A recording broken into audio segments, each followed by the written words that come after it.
Welcome back to another Answering Your Questions video where I dive through recent YouTube comments and answer these questions that I think could be of value to you. This is totally unscripted, very casual, simply going through some recent comments, answering some questions to hopefully give you guys some value. And yeah, let's just get into the first one right now. And in case you're wondering, this mud water I'm drinking here is Rise Mushroom Coffee. Not sponsored, but I really love this coffee. In no particular order, let's just dive into some recent ones I just found. Day to night transitions are the best I've seen. Did you shoot twice, once during the day, once at dusk? How do you manage to make the transition so seamless? Can you make a video about it? Thank you. Yeah, absolutely. That is actually a good video idea, and I should make a full tutorial on that. But it's actually really easy, and you actually said it perfectly. That is actually how you do these day-to-night transitions. And so, not to be confused with like a super trendy type of transition, this is actually a really cool effect because it showcases the property during the day and then at night, and it just looks really cool in video. I think it adds a lot more to it, more than just like a traditional speed ramp would.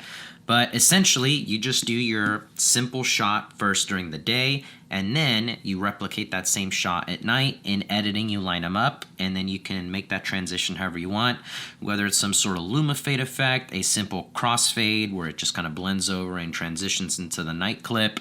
The key thing is to just replicate that movement as exact as you can. So stay away from like panning and really complex shots. The best approach is to just do a straightforward shot.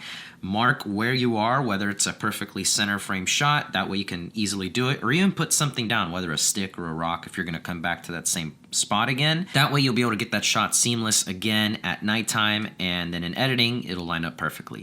And I don't nail it every time, so this comment that they said actually means a lot, because funny enough, half the time with my editor I'll be like, hey, can we put some day to night transitions? He's like, you didn't line these up very well, so I'll see what I can do. And I'm like, dang it. So the fact that people actually appreciated it is a good note.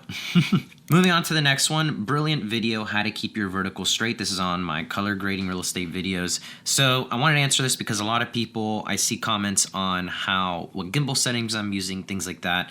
And I'm only using 2 modes on whatever gimbal I'm using, whether it was the Zhiyun that I was using most of last year, now the DJI RS4 Pro.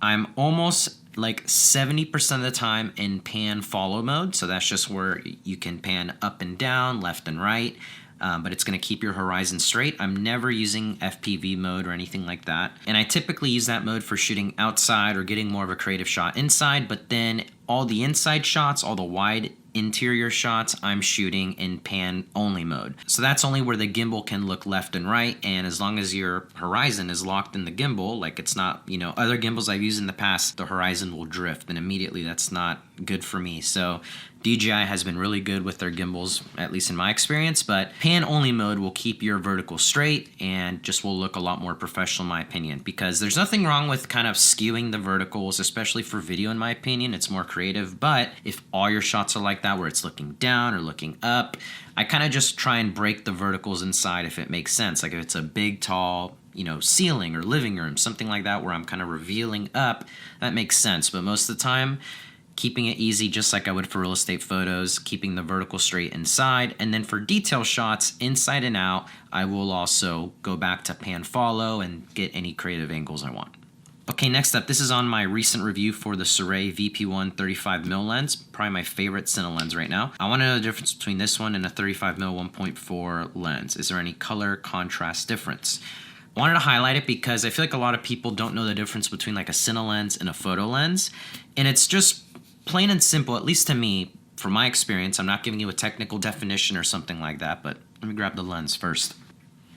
So if you're interested, I made a whole video on this, shot a lot of content with this lens because I really like it. Cine lenses are typically fully manual focus, so this is a fully manual focus lens. Photo lenses are autofocus, so that alone, just that factor that this is fully manual focus, immediately makes your footage look different, makes you think about your shots differently. For example, this isn't something I was using on a gimbal, relying on autofocus. It was more tripod work and kind of setting my composition and then getting the shot. So especially for me, where I was getting kind of complacent with all my modern photo lenses, my 15-35 that's filming right now, 24-70, this is a really nice change up because anything creative I was wanting to film, whether it was like more creative client work or just narrative cinematic filmmaking stuff I've been doing with me in my personal life, this is kind of what I go to because it just makes it look different. So being manual focus, and then also just the look itself. It just looks more of like a softer, more video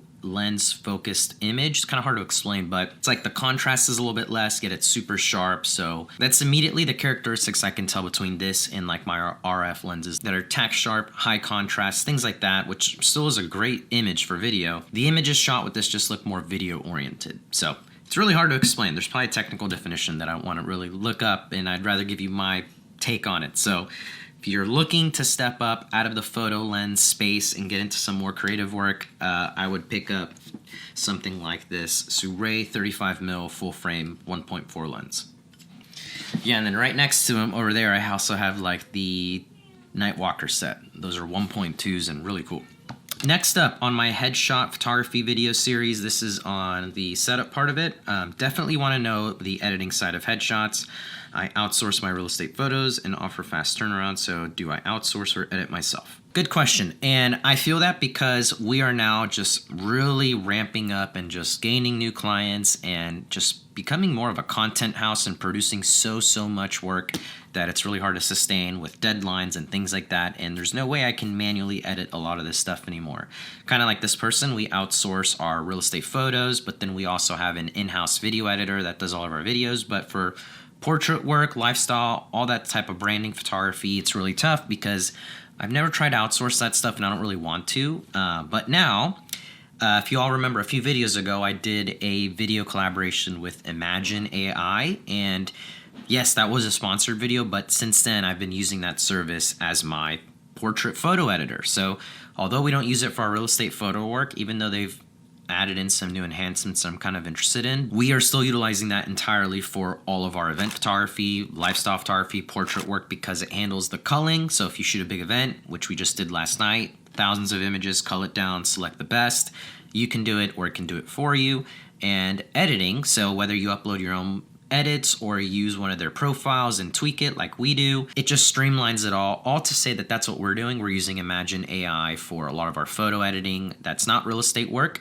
And now that I just onboarded a part-time associate shooter and admin, he's handling all of that work, and I've also just shown him how to use Imagine for the photo editing, and it's just streamlined our process, is what I keep coming back to, because now doing a lot of volume, it's just hard to keep up with.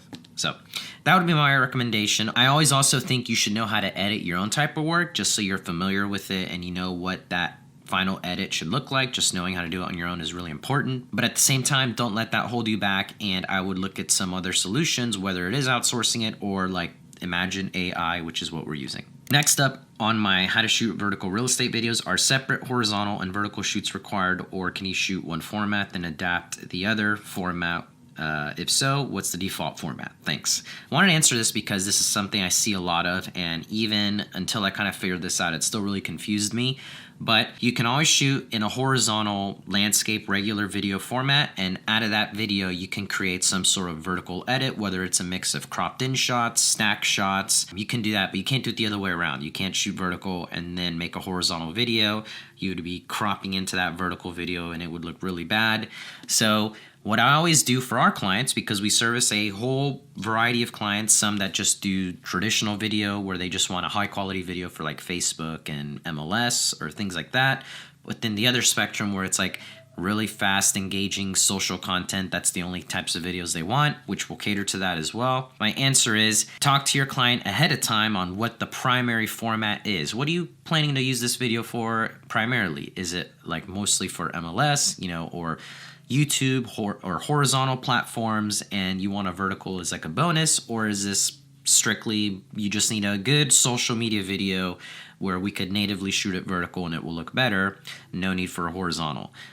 So that's what we do. So we'll create a vertical edit out of the horizontal if that's what they're primarily wanting, or we'll just shoot a native vertical video. And I've also even divided the packages where it's like photo and vertical video and photo and cinematic video, which is more of the regular horizontal stuff. That's also helped kind of get clients to book either one of those and already know what they're looking for. Lastly, this is on my channel 2025 update that I recently posted. I always enjoy your relaxed confidence demeanor. You're a great speaker and Always great advice. Appreciate that.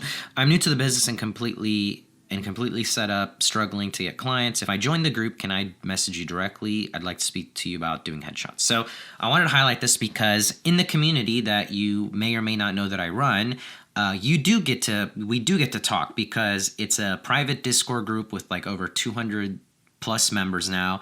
And while it's not like a direct DM message, we can chat back and forth in the Discord channels, whether it's about like photo feedback or sharing work or pricing, whatever sub channel that I have on there, we can chat back and forth. Other people can chime in. So it's been really great seeing this community grow and see a lot of people get value out of it. So I definitely wanted to just showcase this question in case maybe you're on the fence and don't know and want to join. It's only $5 per month, where I do have that private Discord group, all things real estate, photo, video, business, whatever. You also get some other perks for joining, but that's a way better setup in case a bunch of people trying to reach me through YouTube comments or email or things like that. So links in the description below if you're interested in the community. All right, well, that's it for this video. Leave a like if you enjoyed, comment down your thoughts, and subscribe if you haven't already. I would love for you guys to be part of the channel, and I'll see you guys in the next video. See ya. And also let me know down below if this shorter format where I only answer like a handful of questions versus in the other ones where I've answered like 10 plus and makes the video too long in my opinion. Let me know if this format works better. I'm trying to get my videos more down to like that 7 to 10 minute mark, if not less. So leave any of your feedback down below. Would love to check it out, and I'll see you guys in the next video. See ya.